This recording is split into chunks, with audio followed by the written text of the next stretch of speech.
Hello dear student, आपका स्वागत है हमारे नए यूट्यूब चैनल टेक इंस्टीट्यूट में। प्रीवियस लेक्चर में हमने देखा था आरसीसी, उसके कुछ बेसिक चीज़ देखे थे। फिर हमने कल वाले लेक्चर में देखा था ठीक है रेनफोर्समेंट, उनके बारे में हमने कुछ देखा था। ठीक है, उनके आईएस कोड भी पढ़े थे। कवर में हमने देखा था नॉमिनल कवर और क्लियर कवर में हमने डिफरेंस दिखाया था। ठीक है, आज हम जो स्टार्ट करेंगे, ठीक है, कुछ बेसिक चीज़ें हैं इसे बात करके फिर हम स्टार्ट करेंगे safety of factor, factor of safety और डिजाइन ऑफ मेथड। ठीक है, उसके पहले हम आपसे कहना चाहते हैं यार, यदि आप हमारे यूट्यूब चैनल पर नए हों तो हमारे चैनल को आप सब्सक्राइब कर लीजिए तथा बेल आइकन प्रेस कर लीजिएगा, जिससे आने वाले वीडियो आपको मिलते रहें। ठीक है, तो हम स्टार्ट करने वाले हैं थोड़ा सा। ठीक है, चले दे लेते हैं थोड़ा सा हम यहाँ पर। ठीक है, कुछ रेनफोर्समेंट से ये बेसिक चीज़ें बात कर लेते हैं। जैसे कभी कभी क्वेश्चन पूछ लेता है कि यदि लोहे में जंग लग रहा है तो कितना लगता है। ठीक है, यदि किसी भी स्टील में अगर जंग लग रहा है, रस्ट हो रहा है तो कितना होता है। तो हम यहाँ पर बात करना चाहते हैं कि जो भी स्टील में रस्ट होता है, स्टील में जो रस्टिंग होती है, ठीक है, वो वॉल्यूम का 2.5 टाइम्स दिया जाता है। ठीक है, मतलब इतना अधिक होता है। अर्थात हम कह सकते हैं कि जो भी रस्ट का आयतन हो गया, जो भी ठीक है वॉल्यूम ऑफ रस्ट होगा वह ठीक है टोटल वॉल्यूम का 2.5 गुना होता है। जगह से ठीक है 2.5 गुना होता है। दूसरा अगर मैं आपको बात करना चाहें, ठीक है, कि कभी कभी कवर के लिए क्या होता है कि जैसे मान लीजिए हमारे पास एक बीम है, ये बीम हमने बनाया यहाँ पर। ठीक है, अब ये आगे मिलेगा सीएल और बॉन्ड में हमने यहाँ पर रेनफोर्समेंट डाला। ठीक है, रेनफोर्समेंट हमने यहाँ पर प्रोवाइड किया, यहाँ पर हमने एक हुक बना दिया। तो ये इंड, ठीक है, यहाँ पर जो ये इंड कवर दिख रहा है आपका, ये कवर, ठीक है, इसको हम कहते हैं इंड कवर। ये कितना होता है, ठीक है, ये इंड कवर की अगर हम बात करेंगे हम कहेंगे यहाँ पर 25 mm R 25, जहाँ पर फाई आपका क्या है, मेन बार की डाया। फाई आपका क्या है, dia of main bar, dia main bar. ठीक है, अब इसमें ठीक है जो भी अधिक होगा which is more, ठीक है, which is more। अर्थात हम कह सकते हैं कि जब हम ठीक है इंड कवर की बात करेंगे तो इंड कवर जो भी होगा 25 R 25 which is more, अर्थात इन दोनों में से जिसका मान कम रहेगा, जिसका मान अधिक रहेगा वो यहाँ पर ले लिया जाता है। आप सिंपल भाषा कह सकते हैं कि कवर, जो भी कवर हो, ठीक है, यहाँ का होता है चाहे यहाँ का हो, ठीक है, अर्थात नॉमिनल कवर जो भी होगा, ठीक है, ये कम नहीं होगा।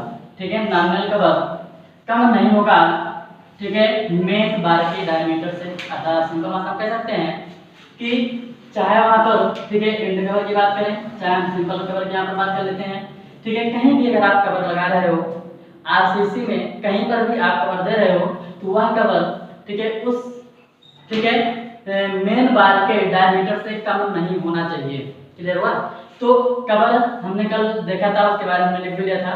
ठीक है, कुछ चीजें छूटी थी, हमने यहाँ पर इसको कवर कर दिया है। अब यहाँ पर हम देखेंगे फैक्टर ऑफ सेफ्टी। ठीक है, सेफ्टी है फैक्टर। कहानी के तौर पे देखते हैं, आज कहानी होने वाली है पूरा। ठीक है, तो थोड़ा ध्यान से समझिएगा। ठीक है, कहानी को समझ कहानी जो है, ठीक है, मत समझना, पहले इसके बारे में कहानी सुन के कुछ टॉपिक से भी ठीक है समझने का प्रयास कीजिएगा। चलिए देखते हैं factor of safety. Factor of safety क्या होता है थोड़ा सा समझ लेते हैं। जैसे मान लीजिए थोड़ी देर के लिए कि आप बाहर रह रहे हैं, ठीक है, आप कहाँ रह रहे हैं, बाहर रह रहे हैं। अब बाहर से छुट्टी पड़ी और आप तुरंत अपने घर पहुंच गए। ठीक है, छुट्टी पड़ी और आप अपने घर चले गए। घर में आप यहाँ पर स्थित हो। ठीक है, आपको घर आया देख आपकी जो पड़ोसन है वो तुरंत यहाँ से निकली और आपके पास आई। ठीक है, ये क्या है, पड़ोसन। ठीक है, वो आपको देखकर तुरंत आपके घर आई और कहने लगी क्या, यह ऐसा है कि हमारे यहाँ कोई व्यक्ति नहीं है, कोई व्यक्ति नहीं है और हमारे कुछ 2-4 बोरियां गेहूं है जिसे छत पे पहुंचाना है। गेहूं है, धान है, कोई भी मटेरियल है, 2-4 बोरी है जिसे कहाँ पर पहुंचाना है, छत पर पहुंचाना है, छत पर पहुंचाना है। ठीक है, अब मना तो आप कर नहीं पाओगे, तुरंत क्या कहोगे, चलिए ठीक है आप चलिए हम अभी आते हैं। ठीक है, आप चलिए हम अभी आते हैं। ठीक है, ये तुरंत यहाँ से क्या किया, रिटर्न हुआ अपने घर, लेकिन इसकी बातों को, ठीक है, इसकी बातों को आपके माता जी ने क्या किया, यहाँ पर सुन लिया। माता जी ने आपको क्या किया, सुन लिया। अब तुरंत इनके जाने के बाद वो आपको बुलाकर क्या समझाती हैं, ठीक है, वो आपको बुलाकर क्या समझाती हैं कि जो आपकी क्षमता, ठीक है, जो आपकी टोटल क्षमता है, ठीक है, भार उठाने की, ठीक है, टोटल कैपेसिटी या इसी को अल्टीमेट स्ट्रेंथ भी कहेंगे। अभी आप यहाँ से समझिए बस कर हैं। आपकी जो टोटल कैपेसिटी है वो कैपेसिटी है 40 किलोग्राम भार उठाने की। क्लियर हुआ? कौन बोल रहा है, आपकी माता जी ने आपसे बोला कि जो आपकी टोटल कैपेसिटी है भार उठाने की वो कितना है, 40 किलोग्राम। लेकिन अगर आपसे कोई पूछेगा कि आप कितना भार उठा सकते हो, ठीक है, तो आप वहां पर बोलिएगा कि हम केवल 20 किलोग्राम भार ही उठा सकते हैं। क्लियर हुआ? ध्यान समझना है आपको। ठीक है, माता जी ने आपको क्या बताया कि आपकी जो टोटल कैपेसिटी है भार उठाने की वो है 40 किलोग्राम। क्लियर हुआ कि आप इतना किलोग्राम का लोड उठा सकते हैं। क्लियर हुआ? लेकिन जब आपसे कोई पूछेगा कि भैया आप कितना लोड उठाओगे, तो आप वहां पर क्या बताएंगे, 20 किलोग्राम, अर्थात ये आप क्या कर रहे हैं, इस पे वर्क कर रहे हैं, अर्थात इसको हमने क्या बोल दिया, वर्किंग कैपेसिटी। इसको हमने क्या बोल दिया यहाँ पर, वर्किंग कैपेसिटी। क्लियर हुआ? अर्थात इस लोड पर आप क्या करेंगे, वर्क करेंगे। क्लियर हुआ? तो अब देखो क्या कहते हैं, अब इन्हीं दोनों का जो अनुपात आ रहा है, इन दोनों का जो अनुपात आ रहा है उसी को क्या कहते हैं, फैक्टर ऑफ सेफ्टी। क्लियर हुआ यहाँ से? ठीक है, तो फैक्टर ऑफ सेफ्टी आपकी माता जी ने आपको इसलिए बनाया कि आप सुरक्षित रहो। अब जैसे आप वहां पर पहुंचे, ठीक है, इसने बोला भैया कितना भार उठाओगे, तुरंत आपने कह दिया भैया हम 40 किलोग्राम भार उठा सकते हैं। अब तुरंत उसने क्या किया, 40 किलोग्राम का भार लाद दिया। अच्छा, कोई ये तो है नहीं कि जो भी भार आपके ऊपर लाद रहा है वो किसी तराजू से तौला गया, ये तो है नहीं। ठीक है, क्या करेंगे, कुछ निकाल करके पात्र से नाप कर बोरी में भरा जाएगा, तो उसमें क्या होता है कि कभी ज्यादा हो जाता है, कभी कम हो जाता है। ठीक है, आपकी टोटल क्षमता 40 किलोग्राम है, आपने 40 बता दिया। अब जब उसने बोरी भरना स्टार्ट किया तो 40 की बजाय वहां पर, ठीक है, 1-2 किलोग्राम बढ़ गया, अर्थात 41 या 42 किलोग्राम हो गया। अब बताओ भाई, कुल क्षमता आपकी इतना ही है, अब इस पे अगर हम 42 किलोग्राम का लोड डाल देंगे तो क्या आप सेफ रहोगे? नहीं, तुरंत वहां पर क्या करोगे, आप बैठ जाओगे, अर्थात आप कोई भी कार्य नहीं कर सकते हो। इसके लिए, ठीक है, वहां पर आपके पास कुछ सेफ्टी फैक्टर होना जरूरी है। ठीक है, तो कुछ सेफ्टी फैक्टर होना जरूरी है। वो सेफ्टी फैक्टर क्या होता है, तो हम यहाँ पर कहेंगे क्या,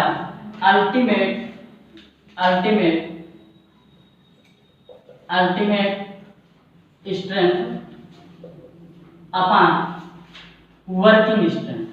ultimate strength upon working strength, ठीक है, इज इक्वल टू, ठीक है, ये हमारा क्या होता है, factor of safety.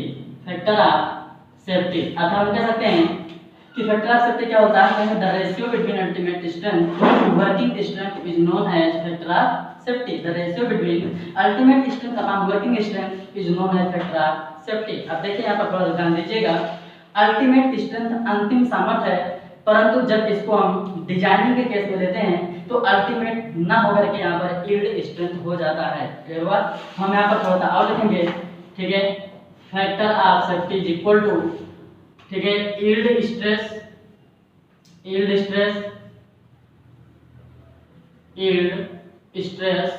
Upon working stress, yield stress upon working stress. Clear हुआ ऐसे? ठीक है, ये दोनों सही है। ये जो स्ट्रेंथ है, स्ट्रेंथ भी हो सकता है, स्ट्रेस भी हो सकता है। हम स्ट्रेस के आधार पर ही कर लेते हैं, ठीक है, स्ट्रेस, और यहाँ पर हमने क्या ले दिया, स्ट्रेस। देखो यहाँ पर अब बात आती है कि अल्टीमेट कहाँ पर लेंगे और यील्ड कहाँ पर लेंगे, इन दोनों का अलग अलग केस होता है। क्लियर हुआ? फैक्टर ऑफ सेफ्टी क्या होगा पहला नंबर तो, ठीक है, यील्ड स्ट्रेस था वर्किंग स्ट्रेस का जो अनुपात होगा उसे हम कहते हैं क्या, फैक्टर ऑफ सेफ्टी।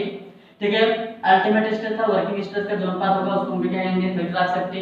परंतु ठीक है ये अल्टीमेट स्ट्रेस कहां पर ले जाएगा और ये यील्ड स्ट्रेस कहां पर ले जाएगा थोड़ा सा हम यहां पर देख लेते हैं। क्लियर हुआ?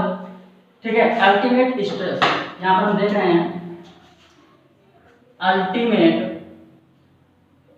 स्ट्रेस, ये जो अल्टीमेट स्ट्रेस ले जाता है ठीक है या सदैव ब्रिटल मटेरियल के लिए ले जाता है। क्लियर हुआ? अल्टीमेट किसके लिए ले जाएगा? ठीक है अल्टीमेट किसके लिए ले जाएगा? ब्रिटल मटेरियल के लिए। किसके लिए ले जाएगा? ब्रिटल मटेरियल के लिए ले जाएगा। जबकि ठीक है जबकि जो आपका यील्ड स्ट्रेस लिया जाएगा या यील्ड स्ट्रेस लिया जाता है ठीक है वो आपका डक्टाइल मटेरियल के लिए रहता है। किसके लिए लेते हैं? डक्टाइल मटेरियल के लिए। क्लियर होना से कौन कौन देखो जब हम अल्टीमेट स्ट्रेस की बात करेंगे तो जाहिर सी बात है वहां पर आपका क्या रहेगा? Brittle material. क्लियर हुआ?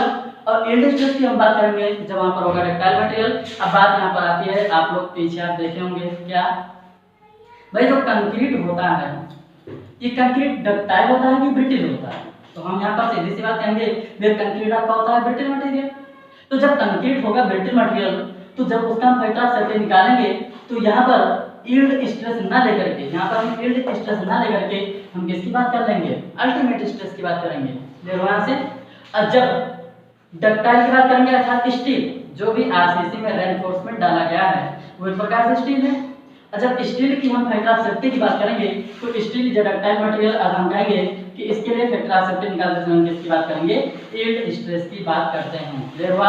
अगर आपके ठीक है प्री एग्जाम में पूछ रहा है कि फैक्टर ऑफ सेफ्टी किससे पता करेंगे तो वहां पर अल्टीमेट को ना लेकर हम किसकी बात करेंगे? यील्ड स्ट्रेस और working stress. The ratio between yield stress to working stress is known as factor of safety. Clear हुआ से? The ratio between yield stress to working stress is known as factor of safety. इस ultimate stress की हम बात नहीं करते हैं। Clear हुआ? ये डिजाइनिंग में आपका यूज होगा। क्लियर है? चलिए ठीक है अब इन दोनों में फर्क होता है। ठीक है आप समझ में पढ़े होंगे कि इन दोनों में क्या होता है? फर्क होता है, बहुत ज्यादा अंतर होता है। तो हम ब्रिटल मटेरियल को भी यील्ड पे काहे नहीं करते हैं ठीक है या डक्टाइल मटेरियल को भी हम अल्टीमेट पे काहे नहीं करते हैं? तो थोड़ा सा हम यहाँ पर बात कर लेते हैं। ठीक है जब आप ब्रिटल मटेरियल का स्ट्रेस स्ट्रेंथ कर्व खींचे थे तो वहां पर ठीक है यील्ड पॉइंट का प्रदर्शन नहीं हुआ था जिसके लिए आप प्रूफ स्ट्रेस कैलकुलेट करते थे। क्लियर हो ना यहाँ से? ठीक है तो ऐसे केस हम कहेंगे कि ब्रिटल मटेरियल में यील्ड स्ट्रेस हमारा नहीं मिलता है इसलिए हम कह रहे हैं कि अल्टीमेट स्ट्रेस की बात करते हैं। क्लियर है यहाँ से? हमारे ख्याल से इतना आपका समझ में आ गया होगा। ठीक है अगर हम यहाँ से निकालना चाहें ठीक है अगर हम यहीं से निकालना चाहें और आगे सॉल्व करना चाहें हम कर सकते हैं। ठीक है चलिए इसको हटा रहे हैं यहाँ से। हम इसी को आगे भी देख सकते हैं थोड़ा सा और हाँ इसको ध्यान में दीजिएगा। अभी आगे हम फिर थोड़ा सा इसके बारे में बात करेंगे। हमें यहाँ से निकालना है वर्किंग स्ट्रेस। हमें यहाँ से क्या निकालना है? Working stress. अच्छा वर्किंग स्ट्रेस हम निकालेंगे भैया इनको इधर भेजिए इनको इधर भेजिए हम तुरंत यहाँ पर कह देंगे ठीक है चाहे अल्टीमेट हो चाहे आपका यील्ड हो हम यील्ड के लिए लिख रहे हैं। ठीक है दोनों लिख सकते हैं। कंक्रीट रहेगा तो अल्टीमेट लिखिएगा ठीक है स्टील रहेगा तो यील्ड लिखिएगा। हम यहाँ पर लिख रहे हैं ठीक है yield stress yield stress upon factor of safety. Clear होना से? ठीक है अच्छा दूसरी चीज हमें क्या है? अगर हम अल्टीमेट स्ट्रेस निकालना चाहें अल्टीमेट स्ट्रेस अगर हम निकालना चाहें अल्टीमेट स्ट्रेस अगर हम निकालना चाहें तो यहाँ से हमें निकल सकता है फैक्टर ऑफ सेफ्टी इनटू ठीक है वर्किंग स्ट्रेस। बता दो क्लियर हो नहीं यहाँ से? ठीक है अर्थात जिस पे हमें कार्य करना है उसका प्रतिबल ठीक है और जो उस मटेरियल की अंतिम सामर्थ्य है उसका प्रतिबल। ठीक है और यहाँ पर हमारा क्या होगा? सुरक्षात्मक। ठीक है फैक्टर ऑफ सेफ्टी हिंदी क्या कहते हैं इसको? सुरक्षा गुणांक।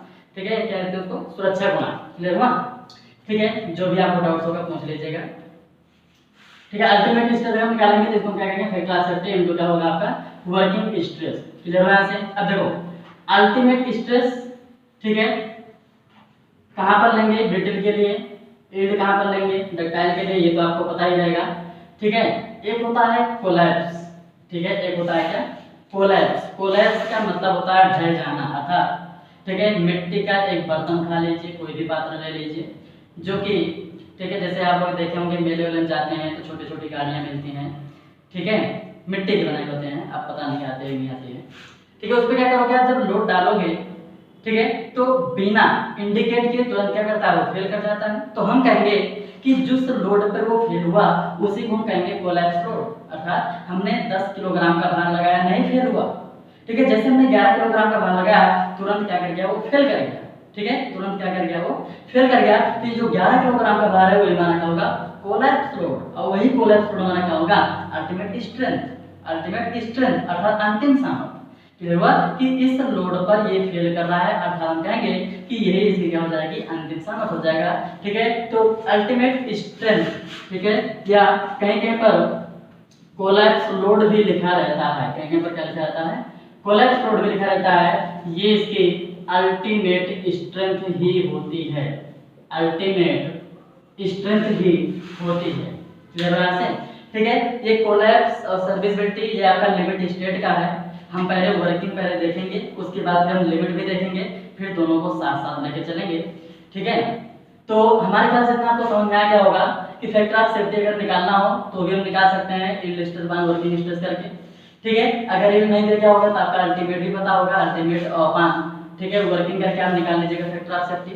यदि फैक्टर ऑफ सेफ्टी दिया गया है, ठीक है, ग्रेड दिया गया है स्टील का, तो वहां से आप निकाल सकते हैं अल्टीमेट भी यहाँ से, ठीक है। अगर कंक्रीट दिया गया तो भी निकाल सकते हैं वर्किंग स्ट्रेस का मान। क्लियर हुआ, हम इसको निकालेंगे जब हम वर्किंग पढ़ेंगे, वर्किंग स्ट्रेस मेथड और लिमिट स्टेट मेथड, तो दोनों में फिर से एक बार इसकी हम बात करेंगे, परंतु अब इतना विस्तार हम नहीं करेंगे। क्लियर, वहां से आप फार्मूला रखिएगा, डायरेक्ट वहां से बताएंगे हाँ कैसे कैसे निकाला गया है।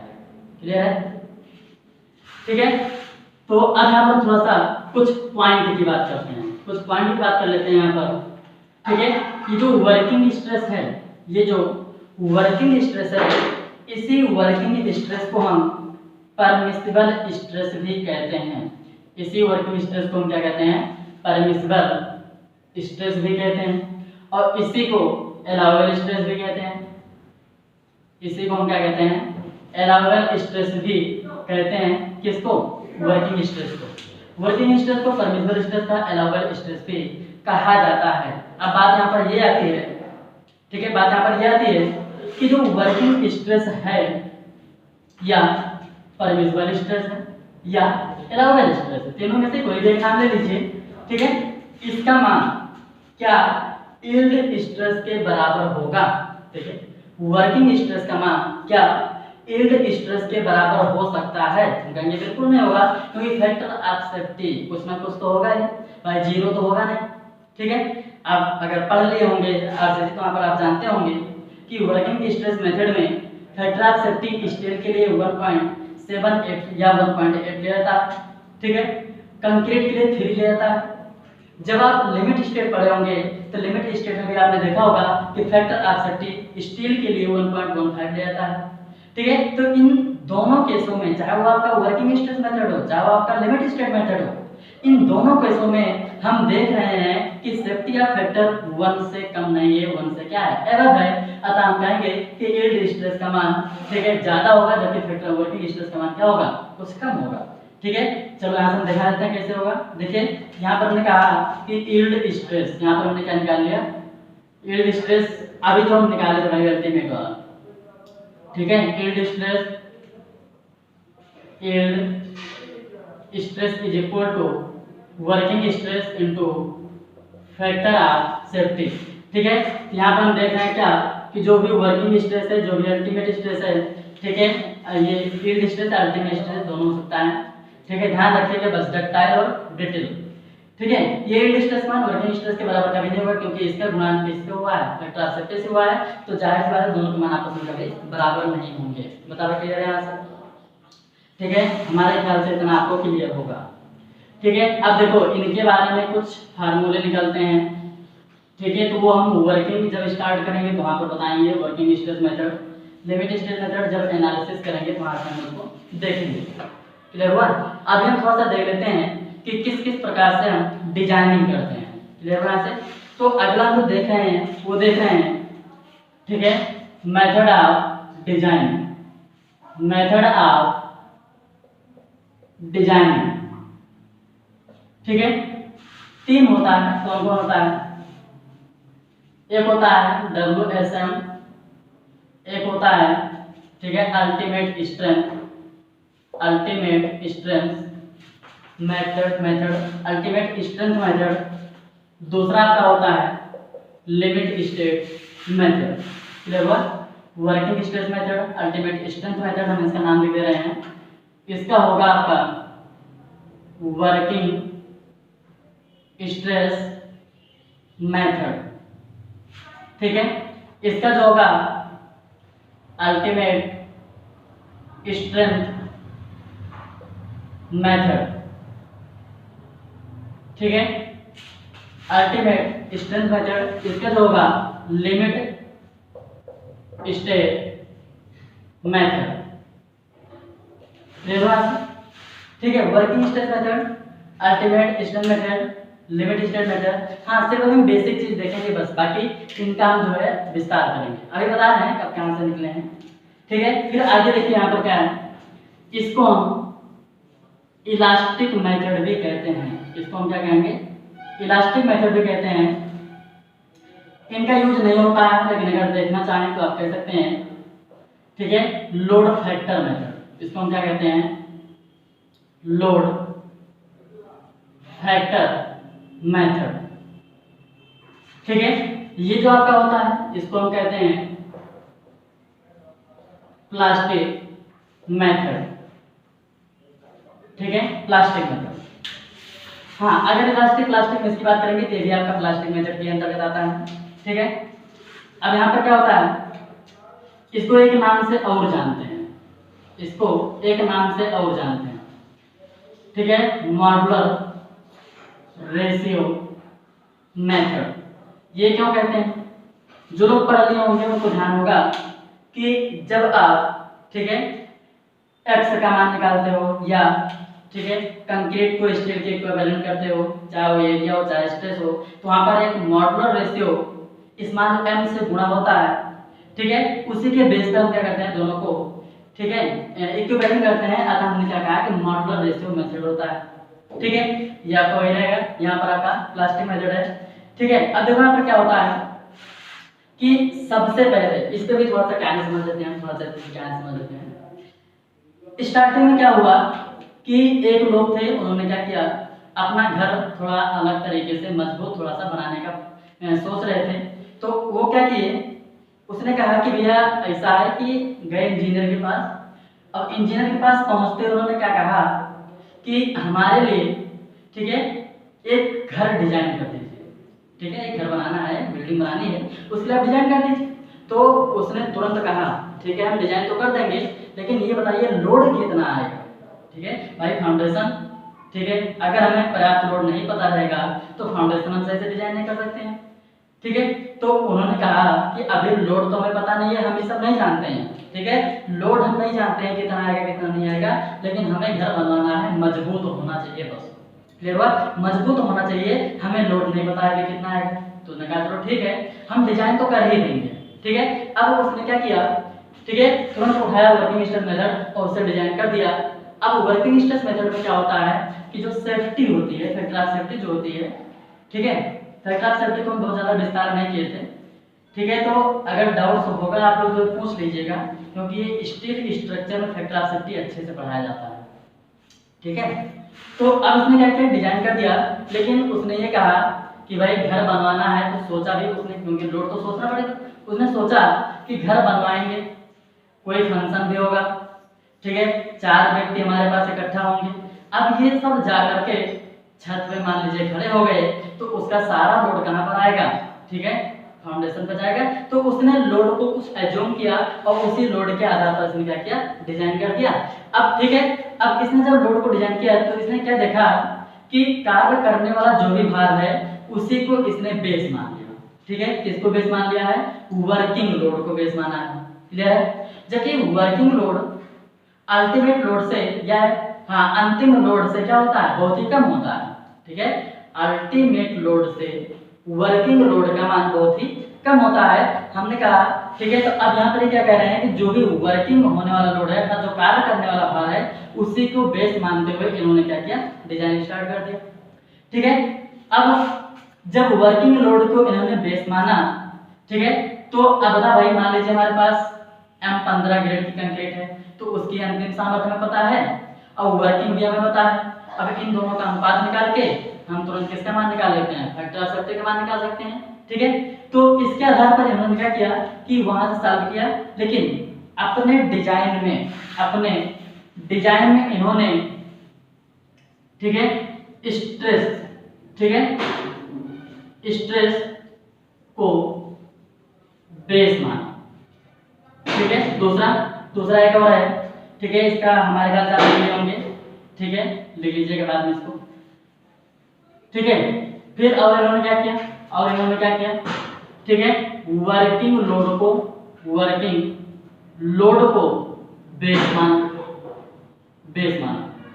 ठीक है, मेन आपका यही है, वर्किंग लोड को उन्होंने बेस माना और इसी के आधार पर इन्होंने डिजाइन किया। ठीक है, फिर जो ये फैक्टर हुआ था, मतलब फैक्टर ऑफ सेफ्टी जो हुआ था उसको इन्होंने, ठीक है, स्ट्रेस में लाकर मल्टीप्लाई किया। ठीक है, अर्थात स्ट्रेस में लाकर इन्होंने गुणा किया और इसके आधार पर इन्होंने डिजाइन को स्टार्ट किया। अब ऐसे में इन्होंने क्या देखा कि लोड तो भाई इनको एक्यूरेट पता नहीं था। ठीक है, अब देखो, जैसे अभी आप थोड़ी देर पहले कहानी देखे थे कि अल्टीमेट लोड उनकी 40 थी, ठीक है, लेकिन वो कार कितने कर रहे थे, 20, मतलब आधे का फर्क हो रहा था। तो जाहिर सी बात है, ये जो आधा हमारा फालतू जा रहा है, ये हमारा अनइकोनॉमिकल होगा कि नहीं होगा, मटेरियल भी इसमें ज्यादा लगेगा, कास्ट भी ज्यादा हो जाएगा, स्ट्रक्चर भी बहुत बड़ा हो जाएगा। तो इसमें क्या देखा कि जो वर्किंग स्ट्रेस के आधार पर डिजाइन किया गया था, इसमें जो भी, ठीक है, जो भी स्ट्रक्चर बना था वो बहुत ही बड़ा बन गया था। स्ट्रक्चर क्या बन गया था, बहुत ही बड़ा बन गया था। अब दूसरा हमने क्या फिर देखा कि स्ट्रक्चर बड़ा बना तो ये अनइकोनॉमिकल हो गया। ये हमारा क्या हो गया, अनइकोनॉमिकल हो गया। क्लियर हो नहीं यहाँ से? ठीक है, फिर इसने जब डिजाइनिंग करवाया था तो डिजाइनिंग में केवल इसने ये कहा था कि हमें मजबूती चाहिए, बस। इसने क्या कहा था कि हमें केवल मजबूती चाहिए और हम कुछ नहीं जानते।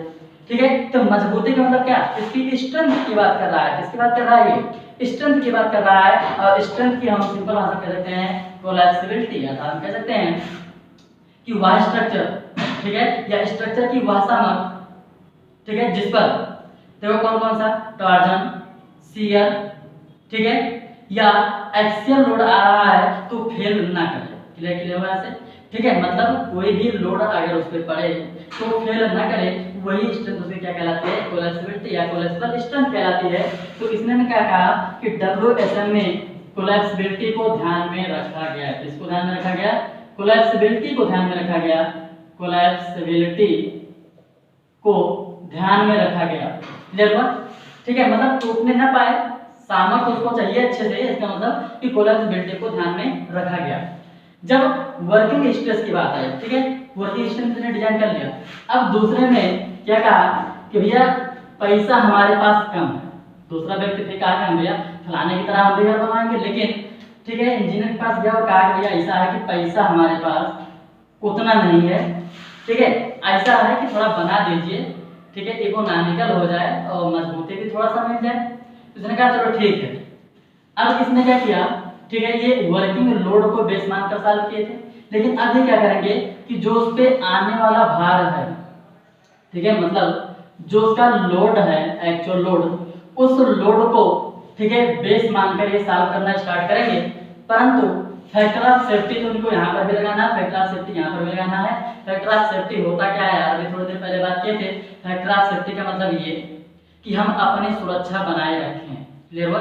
जैसे हमने एक धरन बना दिया, अब ये धरन, ठीक है, बिना इंडिकेट के अगर फेल कर जाए तो बता भाई जो घर के अंदर रहेंगे वो क्या करेंगे वहां से, ठीक है, उनके जान को खतरा हो सकता है।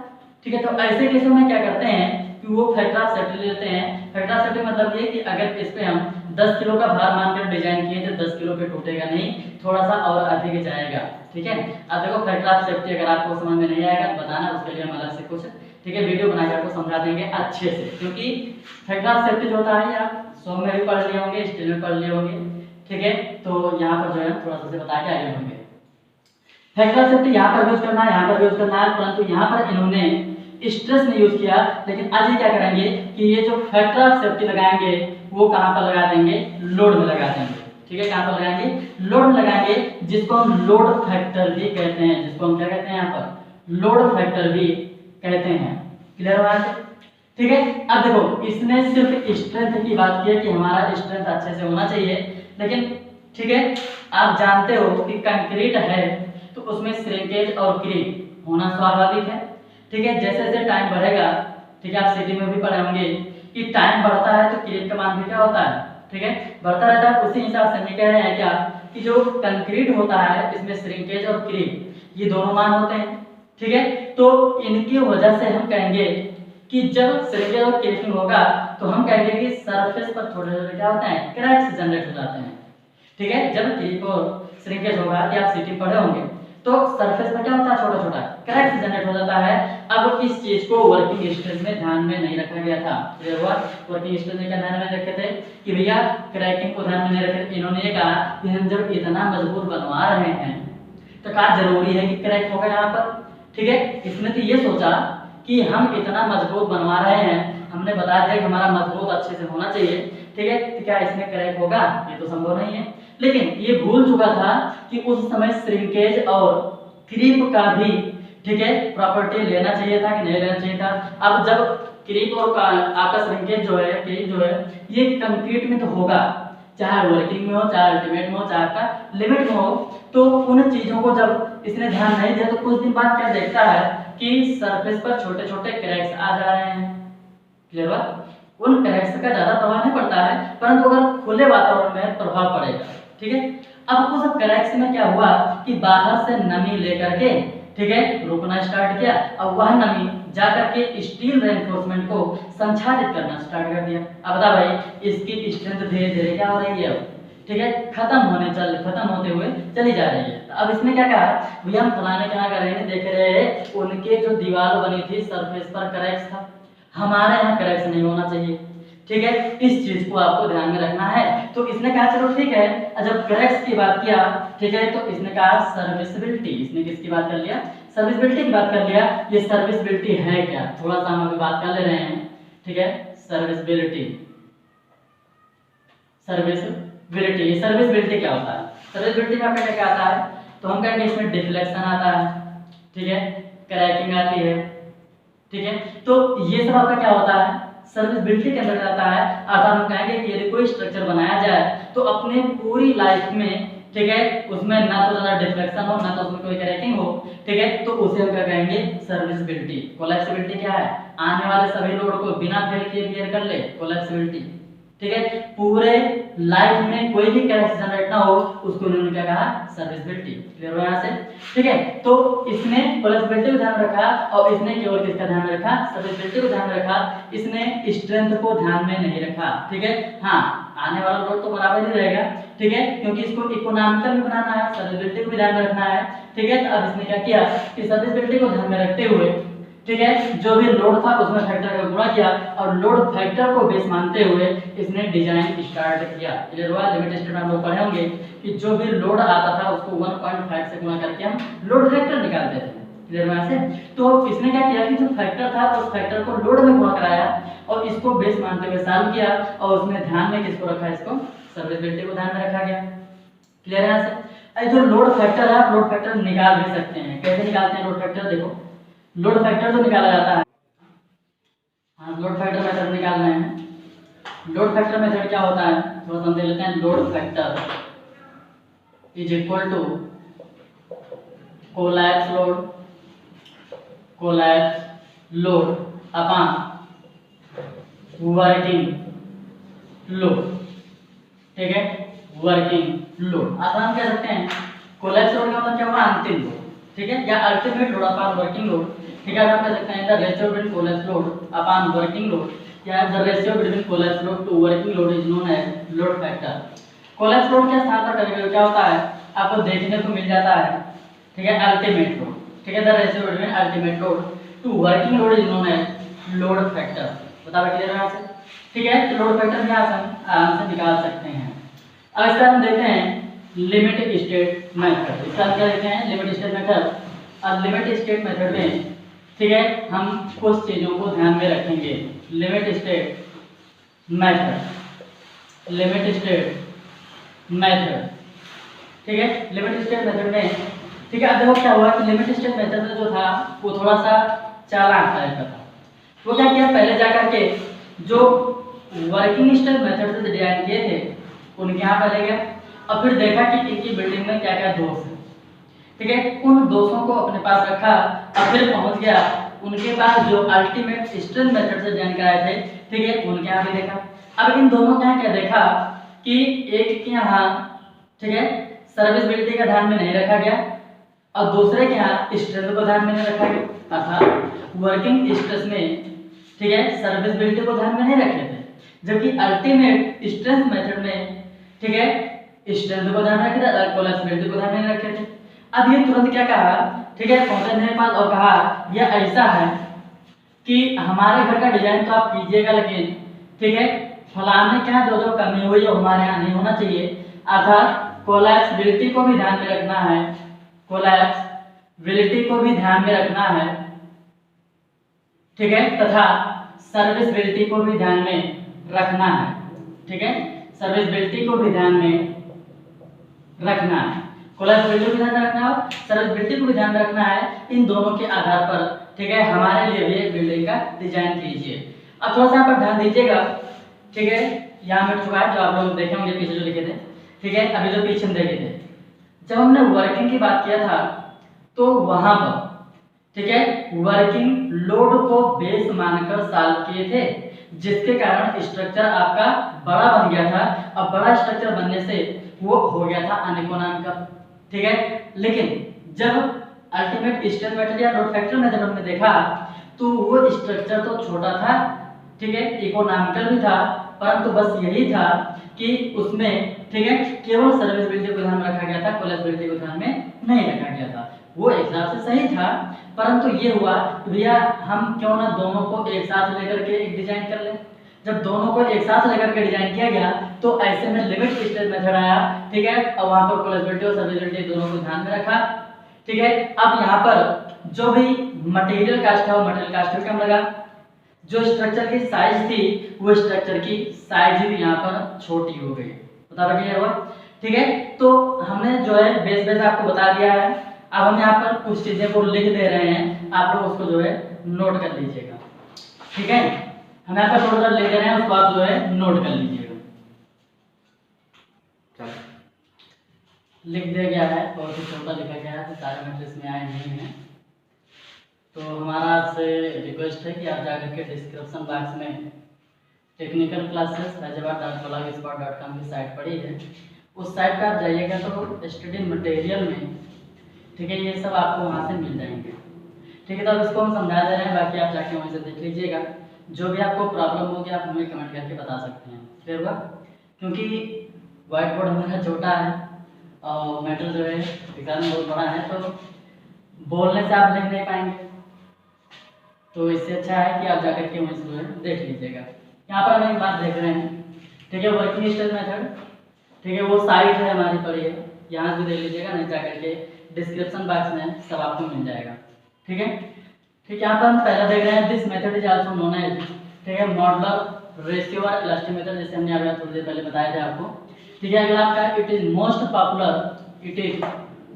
पॉपुलर एंड कॉमनली यूज, आप हम कह सकते हैं बहुत ही फेमस है और ज़्यादातर इसका हम यूज करते हैं, परंतु अब इसका यूज नहीं किया जाता है। अब इस समय भारत सरकार द्वारा, ठीक है, केवल और केवल लिमिट स्टेट मेथड के ही, ठीक है, वरीयता देता है। वर्किंग स्टेट और अल्टीमेट लोड ये दोनों आपका खत्म हो चुका है, अब इस समय लिमिट स्टेट मेथड ही चलता है, क्लियर हुआ।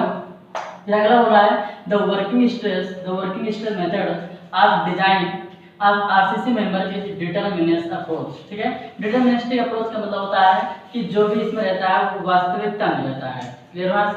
अगला आपको दिख रहा है it is based on elastic theory, ठीक है, अर्थात इसमें यह माना जाता है, अभी हम इसको फिर से एक बार बताएंगे जब आपको हम वर्किंग स्टेट मेथड, ठीक है, स्टार्ट करेंगे, मतलब अभी तो हम बेसिक चीज़ों से बता रहे हैं, ठीक है। अब नया एक बार स्टार्ट होगा, एक बार आपका वर्किंग स्टेट मेथड पढ़ाया जाएगा, फिर आपका लिमिट स्टेट पढ़ाया जाएगा, फिर दोनों को कंबाइन करके हम डिजाइन स्टार्ट करेंगे, ठीक है।